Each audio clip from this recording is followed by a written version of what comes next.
Muhammadan abduhu wa rasuluhu da'i ila ridwani. Allahumma salli alaihi wa ala alihi wa ashabihi wa ikhwani. Hadirin dan hadirat yang dirahmati oleh Allah Subhanahu wa taala. Pada kesempatan kali ini kita akan bahas tentang kunci-kunci pembuka rezeki. Namun sebelum saya menyampaikan kunci-kunci tersebut, ada beberapa kaedah yang perlu kita ketahui terkait dengan rezeki. Yang pertama, sebagaimana kita ketahui, rezeki adalah termasuk perkara yang ditakdirkan seperti ajal. Rezeki, ajal adalah perkara yang sudah ditakdirkan. Dan ketika malaikat diperintahkan oleh Allah untuk menulis takdir janin, maka dikatakan olehnya atau diperintahkan kepadanya bikatfi rizqihi wa ajalihi. Maka ditulislah tentang rezekinya dan ajalnya. Maka ketika kita tahu bahwasanya rezeki dan ajal telah tertulis, maka kita jangan terlalu khawatir karena rezeki sudah tertulis sebagaimana ajal telah tertulis.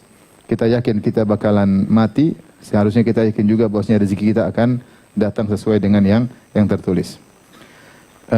Bagaimanapun kita berusaha ya untuk sehat, untuk hidup bugar, tapi kalau sudah waktunya ajal maka tidak akan terlambat. La yastakhiruna sa'atan wa la yastakdimun. Tidak akan ditunda maupun tidak akan dimajukan. Demikian juga rezeki, sebagaimanapun kita semaksimal apapun, rezekinya tetap sebagaimana yang telah ditetapkan. Namun bukan berarti meskipun sudah ditakdirkan kemudian kita tidak berusaha. Tentunya tidak demikian. Karena seluruh yang Allah takdirkan juga dengan sebab. Sebagaimana rezeki ditakdirkan, sebagaimana ajal ditakdirkan, sebagaimana surga dan neraka juga ditakdirkan. Tetapi Allah buat aturan jika ingin masuk surga maka beramal soleh, jika ingin masuk neraka maka maksiat. Tidak ada ceritanya orang di dunia beramal soleh terus kemudian masuk neraka, enggak ada ceritanya. Kenapa? Karena dia telah menempuh sebab menuju takdirnya. Sebaliknya tidak ada ceritanya orang di dunia maksiat melulu sampai mati kemudian ternyata masuk surga, enggak ada. Makanya ketika para sahabat bertanya, apakah ketika Rasulullah jelas tentang takdir, mereka berkata, "Fa fimal amal?" Kalau gitu buat apa berusaha ya Rasulullah?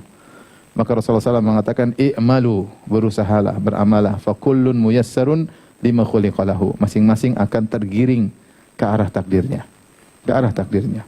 Kalau orang sudah ditakdirkan masuk surga, dia akan tergiring untuk melakukan sebab-sebab masuk surga, itu beramal soleh. Kalau orang telah ditakdirkan masuk neraka, dia akan tergiring kepada amal-amal yang menyebabkan dia masuk neraka jahanam. Demikian juga namanya ajal. Ajal, kalau sudah Allah tentukan ajalnya, tanggal sekian, hari sekian, bulan sekian, tahun sekian, Allah akan menggiring dia sehingga dia meninggal pada waktu yang telah Allah tentukan. Ya, ada sebab yang membuat dia meninggal pada waktu itu. Demikian juga rezeki. Rezeki sudah ada ditentukan oleh Allah, tapi ada sebab-sebabnya. Ada sebab-sebabnya. Makanya Allah menyuruh kita mengambil sebab. Seperti firman Allah Subhanahu wa taala, "Huwallazi ja'ala lakumul arda dzalula famshu fi manakibiha." Dialah Allah yang telah menundukkan bumi bagi kalian, maka berjalanlah. Bahkan kata Allah, famshu fi manakibiha. Manakibiha itu ada yang mengatakan a'alil ard, yaitu tempat-tempat yang tinggi. Kalau kau harus mencari rezeki, harus sampai ke gunung, maka pergilah.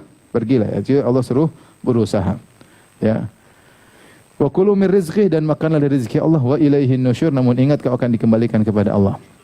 Kemudian juga Allah berfirman, "Fantashiru fil ardi wabtaghu min fadlillah." Wa idza qudiyatis salat, kalau sudah selesai salat Jumat, fantashiru fil ardi, maka bertebarlah di atas muka bumi, wabtaghu min fadlillah, carilah karunia Allah. Wadhkurullaha katsiran ya la'allakum tuflihun. Namun ingat, jangan lupa banyak mengingat Allah, semoga kalian beruntung. Makanya di sini diriwayatkan bahwasanya ada sekelompok orang di masjid tidak ngapa-ngapain, maka ditegur oleh sahabat Umar atau yang lainnya. Kemudian dia berkata, "Inna sama'a la tumtir zahaban." Ketahuilah bahwasanya langit tidak menurunkan hujan emas, maka berusahalah. Kita secara logis, sebagaimana kita berusaha untuk sehat supaya kita tidak cepat mati, kita makan, kita minum. Di antara usaha kita untuk tidak mati, makan dan minum. Di antara usaha kita untuk tidak mati adalah kita kalau sakit kita berobat. Tapi kita tahu dan yakin kalau sudah takdirnya mati pasti mati. Meskipun sudah di puncak kesehatan, sudah berobat, punya mati. Maka demikian juga rezeki Kita tahu rezeki sudah ada, tapi Allah suruh kita berusaha. Allah sudah suruh kita berusaha. Ini yang perlu kita yakini. Maksud saya ketika saya menyampaikan ini agar tidak terlalu mengkhawatirkan rezeki, karena rezeki kita cuma tugas kita mencari. Apa yang Allah takdirkan itu yang sudah ditetapkan. Ini yang pertama. Yang kedua, ikhwan dan akhwat yang dirahmati Allah Subhanahu wa taala. Ketika mencari rezeki tidak boleh ngoyo, tidak boleh terlalu ngoyo. Dan berusaha bertakwa kepada Allah dalam mencari rezeki, tapi tidak boleh berlebih-lebihan. Dan ini sudah diingatkan oleh Nabi sallallahu alaihi wasallam. Rasulullah SAW bersabda dalam hadis Jabir bin Abdullah dalam Sunan Ibnu Majah, Rasulullah SAW berkata, "Ya ayuhan nas ittaqullah wa ajmilu fit talab." Wahai manusia sekalian, bertakwalah kepada Allah, wa ajmilu fit talab. Ajmilu itu berbuat baiklah kalian dalam mencari rezeki. Ditafsirkan oleh sebagian ulama, yaitu la tubalighu, jangan berlebih-lebihan, jangan terlalu ngoyo. I'tadilu, sedang-sedang aja kalau mencari rezeki. Jangan sampai sehari 25 jam. Ya. Banting tulang, patah tulang, dibanting orang, dipatahin orang. Enggak, ya, cari rezeki yang normal, waktunya istirahat. Bukan berarti malas. Ini Rasulullah tidak mengajarkan untuk apa? Malas. Tetapi jangan berlebih-lebihan, ya. Karena mau lebih berlebih-lebihan tidak, rezekinya sama. Rezekinya apa? Sama. Tapi kita harus berusaha, ya. Kata Nabi SAW, ajmilu fit talab, maka ahsinu fit talab. Ada yang mengatakan, wala tubaliku fit talab, yaitu carilah rezeki dengan cara yang baik, yaitu i'tadilu, sedang-sedang aja, jangan terlalu ngoyo, jangan maksakan diri. Kenapa? Rasulullah jelaskan, fa inna nafsan lan tamuta hatta tastawfiya rizqaha. Karena tidak ada satu jiwa pun akan meninggal kecuali telah dipenuhi rezekinya sesuai dengan kadar ajalnya. Kemudian kata Rasulullah SAW, wa in abta'a anha, meskipun terlambat datang, tapi rezekinya akan datang sempurna sesuai yang telah Allah takdirkan. Fattaqullaha wa ajmilu fit talab, karena itu bertakwalah kalian kepada Allah dan carilah rezeki dengan cara yang baik, yaitu sedang, seimbang, jangan terlalu ngoyo. Khudhu ma halla wa da'u ma harum. Ambil yang halal, tinggalkan yang haram. Ini kaidah kedua, bahwasanya dalam cari rezeki jangan terlalu ngoyo. Kenapa? Kalau kita ngoyo, pasti ada yang lain yang kita tumbalkan. Ada waktu keluarga akhirnya hilang. Ada waktu ibadah akhirnya apa? Hilang. Ya. Ada waktu ibadah akhirnya hilang. Makanya dikatakan oleh sebagian salaf, ya, kenapa jangan ngoyo? Mereka jelaskan. Karena Allah tidak menyuruhmu untuk menugaskanmu untuk mencari rezeki dengan totalitas, enggak. Yang Allah suruh kau totalitas adalah ibadah. Allah mengatakan, "Ma khalaqtul jinna wal insa illa liya'budun." Tidaklah kuciptakan jin dan manusia kecuali untuk beribadah kepadaku. Ma uridu minhum min rizqin wa ma uridu ayyut'imun. Aku tidak minta dari mereka rezeki sedikit pun dan aku tidak minta mereka kasih makan kepadaku. Innallahu war-razzaq, dialah Allah yang Maha beri rezeki, dzul quwwatil matin, yang kuat, ya, dan kokoh. Jadi isyarat bahwasanya yang kau dituntut oleh Allah adalah totalitas dalam beribadah. Jangan kebalik. Allah tidak suruh kau ngoyo dalam rezeki, malah kau ngoyo dalam rezeki sampai kau lupa untuk beribadah yang baik kepada Allah Subhanahu wa taala. Rezekimu telah ditanggung sementara ibadah dituntut oleh Allah. Rezekimu sudah ditanggung sementara ibadah dituntut oleh Allah Subhanahu wa taala. Makanya jangan sampai terbalik, seorang kita ini mencari rezeki supaya bisa beribadah kepada Sang Pemberi rezeki. Kita ini mencari rezeki agar kita bisa beribadah kepada Sang Maha Pemberi rezeki. Bukan sebaliknya, kita cari rezeki sehingga kita melupakan Sang Pemberi rezeki. Inilah di antara hikmahnya kata para ulama, Rasulullah mengatakan ajmilu fit talab, yaitu sedang-sedang saja kalau mencari rezeki. Karena kalau kita terlalu ngoyo, ya, kerja, mana sempat mau ibadah? Enggak sempat. Ya, mana sempat mau ngaji, ya. Enggak sempat ikut pengajian. Dan sebagian kawan, subhanallah, tadinya waktu duitnya masih sedikit, ngaji. Duitnya udah banyak, lupa ngaji. Mulai enggak kelihatan. Yang sering kelihatan statusnya berubah-ubah terus. Lagi di sana, lagi di sini, lagi makan ini, lagi makan. Tapi pengajian enggak pernah kelihatan lagi. Ini kenyataan menyedihkan. Saya cerita tentang kesedihan yang saya rasa gitu. Ini duit tambah banyak, kok nggak pernah kelihatan di masjid. Tapi status Berubah terus. Mudah-mudahan teman saya tersinggung. Karena saya sedang menyinggung dia. Jadi ini masalah. Ngoyo cari rezeki, lupa kepada sang pemberi apa? Rezeki. Ya. Kita ini cari rezeki untuk bisa beribadah kepada sang pemberi rezeki. Hidup cuma sementara. Jadi kaidah kedua, kalau cari rezeki jangan terlalu ngoyo. Bukan saya bilang malas, berusaha, atur waktu, manage waktu, tetapi jangan terlalu ngoyo sehingga ada yang kita tumbalkan, waktu untuk istri kita tumbalkan, waktu anak kita tumbalkan, bahkan waktu untuk kita sendiri ke hadapan Allah kita tumbalkan. Maka kita akan benar-benar merugi. Kaidah berikutnya, rezeki engkau cari dengan cara yang benar atau dengan cara yang haram, hasilnya sama. Hasilnya sama. Hasilnya sama. Makanya Rasulullah mengatakan dalam hadis tadi, wa ajmilu fit talab wattaqullaha wa ajmilu fit talab khudhu ma halla wa da'u ma haram. Bertakwalah kepada Allah dan berbuat baiklah dalam mencari rezeki, ambil yang halal, tinggalkan yang haram. Jadi ketika terbuka di hadapan kita cara-cara rezeki untungnya banyak, cara yang haram jangan masuk. Nanti kau akan dapat dengan cara yang lain, dengan cara yang halal, cepat atau lambat. Makanya Rasulullah mengatakan wa in abta'a anha, meskipun rezekinya telat. Betapa banyak orang terbuka depan dia cara-cara haram, dia tempuh, akhirnya dapat harta banyak. Tapi hisabnya mengerikan. Seandainya dia bersabar, Allah akan bukakan dia pintu rezeki dari cara yang halal. Maka yakin aja bahwasanya rezeki itu akan datang sama kadarnya, sama ukurannya. Kau mau pakai cara halal, cara haram sama saja. Jadi jangan tergoda ketika ada cara yang haram. Saya punya kawan, dia dapat proyek. Dulu dia dapat proyek, kemudian dia cerita sama saya langsung, dia dapat proyek. Oh, banyak pokoknya, bukan sedikit ya. Banyak itu maksudnya banyak. Ya, kalau cuma ratusan juta, cuma berapa miliar, mungkin kecil ya. Artinya ini banyak sekali. Kemudian ketika dia mau laksanakan proyek, dia diminta untuk memberikan saham kosong kepada sebagian orang lah. Disuruh korupsi lah. Dia tidak mau. Akhirnya proyek yang begitu besar, dia tinggalkan gara-gara dia tidak mau ikut-ikutan dalam korupsi. Ini korupsi saya tidak siap dihisap oleh Allah Subhanahu wa taala. Saya tidak siap untuk dihisap. Ditinggalkan sudah, akhirnya proyeknya diberikan kepada kontraktor lain. Ketika dikasih kontraktor lain, ternyata kontraktor itu tidak mampu untuk menjalankan. Karena memang dia ahlinya di bidang tersebut. Akhirnya dipanggil lagi. Dipanggil lagi, dia kerjakan proyek tanpa ada korupsi. Kalau rezeki telah ditetapkan tidak bakalan apa? Lari. Saya ingin menanamkan kepercayaan kepada antum semua. Benar, pintu-pintu haram itu di depan kita ada. Dalam segala hal. Ya, ada depan mata kita. Cara-cara haram. Tapi jangan terjebak. Tidak usah lah.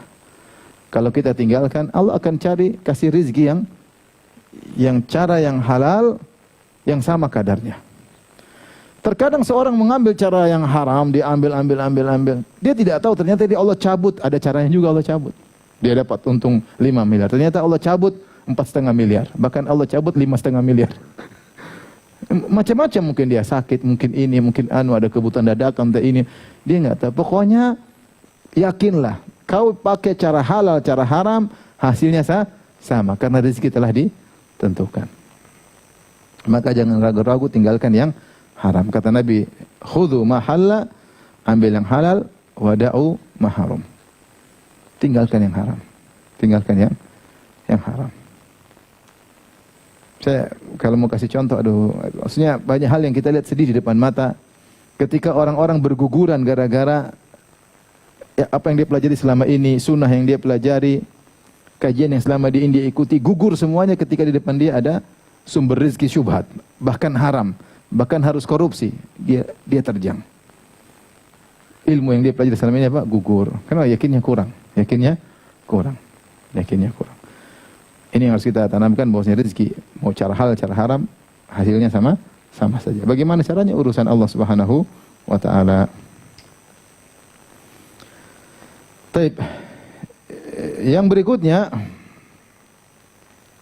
ini yang keberapa sekarang? Yang pertama tadi apa? Saya lupa. Yang pertama apa? Jangan ngoyo ya. Yang kedua? Cari yang halal. Yang ketiga? Oh, yang pertama rezeki sampai ajal sudah ditentukan. Yang keempat, tetap husnudzon kepada Allah Subhanahu wa taala. Betapapun rezeki yang Allah berikan kepada kita, Allah yang lebih tahu maslahat kita. Allah yang lebih tahu maslahat kita. Tidak usah kenapa dia kaya, kenapa saya miskin. Allah yang lebih tahu tentang kita, yang pas buat kita. Tugas kamu cari rezeki, bertakwa kepada Allah. Allah berfirman dalam surat Asy-Syura ayat 27. Walau basatallahu ar-rizqa li ibadihi labagaw fil ard walakin yunazzilu biqadari ma yasha innahu bi ibadihi khabirum basir. Ayat ini sangat indah. Kata Allah Subhanahu wa taala, "Lau basatallahu rizqa li ibadihi." Kalau Allah lapangkan rizki kepada hamba-hambanya, selapang-lapangnya, apa yang terjadi? Labagaw fil ard, mereka akan melakukan melampaui batas di atas muka bumi. Sombonglah, angkulah, maksiatlah, jalan-jalan melulu, hambur-hambur duit. Ini semua bentuk baghyu, berlebih-lebihan di atas muka bumi. Kalau begitu bagaimana caranya? Walakin yunazzilu biqadari ma yasha. Maka Allah turunkan sesuai dengan kadar yang Allah kehendaki. Kemudian di akhir ayat Allah mengatakan innahu biibadihi khabirum basir. Sungguhnya Allah khabir basir. Khabir itu sangat detail, mengetahui secara detail dan maha melihat hamba-hambanya.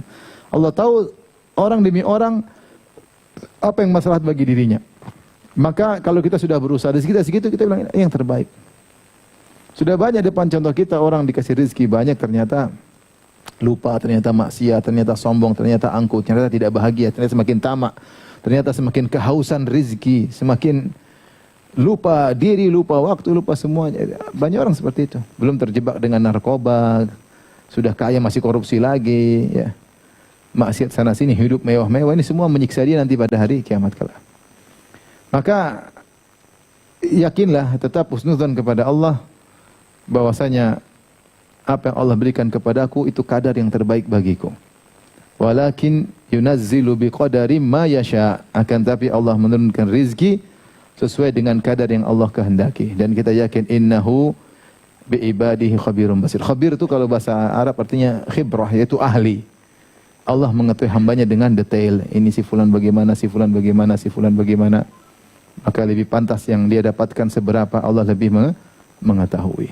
Karena fitnah harta tidak semudah yang kita bayangkan. Fitnah harta tidak semudah yang kita bayangkan. Betapa banyak orang berguguran di hadapan fitnah harta. Tidak usah yang kaya raya. Yang miskin bergaul sama orang kaya aja rusak. Padahal dia miskin. Sok kaya, gaya hidup, cara ngomongnya, cara orang kaya, dia miskin. Itu baru bergaul. Gimana kalau jadi kayanya langsung? Ya. Tentu tidak semua orang kaya begitu, masih banyak kaya orang yang baik. Maksud saya, Allah lebih tahu. Kalau ini kaya enggak apa-apa, Allah tahu. Kalau antum udah miskin aja, Allah tahu. Yang terakhir ingin saya ingatkan, bahwasanya semakin banyak rezeki, semakin panjang hisabnya. Ini kaidah jelas, semakin banyak rezeki, semakin panjang apa? Hisabnya. Makanya Rasulullah SAW mengatakan, inna fuqara ummati yadkhulunul jannata qabla al-aghniya bi 500 am. Sungguhnya orang-orang miskin dari umatku masuk surga 500 tahun sebelum orang kaya. Sebelum orang kaya. Kenapa? Dalam riwayat 100 tahun, dalam riwayat 40 tahun, ya, berbeda-beda. Jadi tergantung perbandingan dia dengan si kaya. Jadi kalau si kaya semakin banyak hartanya, hisabnya semakin panjang. Karena banyak yang mau ditanya oleh Allah Subhanahu wa ta'ala. Dia punya rumah 3, semakin banyak pertanyaannya. Punya HP 2, semakin banyak apa? Pertanyaannya. Pulsanya semakin banyak, kuotanya semakin banyak apa? Pertanyaan. Coba kalau antum nggak punya kuota, nggak ada yang ditanya. Mobil semakin banyak pertanyaan. Gonta-ganti mobil semakin banyak pertanyaan. Ya tidak? Semakin sering kuliner, semakin banyak apa? Pertanyaan. Kita aja yang diundang gratis pun akan ditanya, apalagi yang traktir. Yang ditraktir aja ditanya, apalagi yang mentraktir. Pokoknya jelas, semakin banyak harta, semakin banyak ditanya. Terus apa kita nggak boleh punya harta? Enggak, silakan punya harta. Yang penting kalau ditanya bisa jawab. Karena setiap kita pasti diberikan oleh Allah akan ditanya 2 pertanyaan. Min aina iktasabu wa fima anfaqah? Dari mana dia dapatkan dan kemana dia habiskan. Ini saya cuma sampaikan hiburan bagi orang-orang yang duitnya terbatas ya. Kalau antum Coba ada orang kaya. Taruhlah dia soleh. Ini kita bicara orang kaya soleh. Gimana kalau nggak soleh? Orang kaya soleh saja masuk surga terlambat. Artinya setelah dihisap panjang ternyata dia masuk surga, tapi dia terlambat. Terlambat berapa tahun? 500 tahun. Dia menikmati kayanya di dunia berapa tahun? 40 tahun kelamaan. Mungkin dia baru kaya umur 50, umur 60 tewas. Cuma 10 tahun nikmat kekayaan. Tidak semua orang, ada orang baru lahir langsung kaya, ada memang. Ada, ya. Tapi kebanyakan tidak begitu ya.